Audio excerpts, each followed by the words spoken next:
Hi, Dr. Gullberg here, continuing our internal medicine lecture series. Today we're going to talk about tremors. We see a lot of people with tremors in the office as well as the hospital. Need to have a good differential diagnosis of tremors. There's about 5 or 6 different types, so let's review them. Number one cause, what we call intention tremor. This is generally cerebellar, a cerebellar problem, whether it be a stroke, that type of thing. These people have a positive finger to nose test and very difficult to treat. So it's called an intention tremor.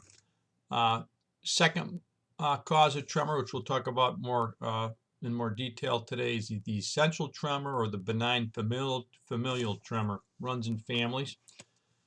Third cause of tremor is a Parkinsonian tremor from Parkinson's disease. We'll talk about differentiating that from essential tremor. Fourth is what we call a physiological tremor, which can be related to a low blood sugar, alcohol withdrawal, hyperthyroidism, those types of problems. Fifth is a psychogenic tremor, which is basically, psychological, not as common, but something that you need to be aware of. Next is what we call a medication tremor, which could be from caffeine, amphetamine, steroids, SSRIs, Haldol, antipsychotic medications. So those are kind of the grouping of the different tremors. Now, essential tremor, which is most common, is very slowly progressive.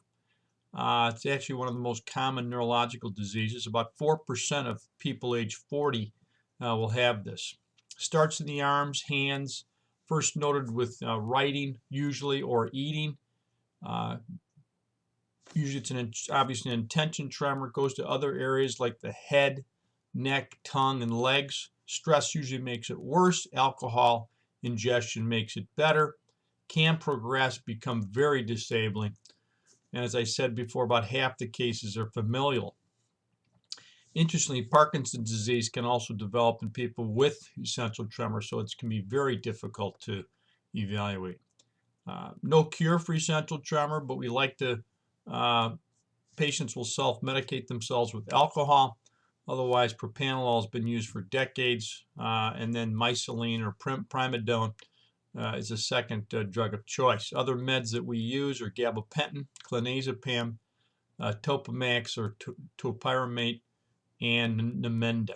Surgeries usually reserved for people who have really bad disease where they have to do a thalamotomy.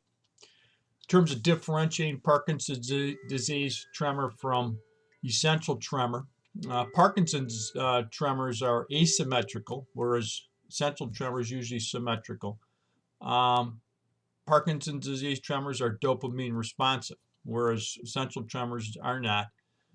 Parkinson's tremor is a resting tremor. It's a pill rolling tremor, and it's fairly straightforward that way. So alcohol doesn't affect Parkinson's tremors. It will affect essential tremor.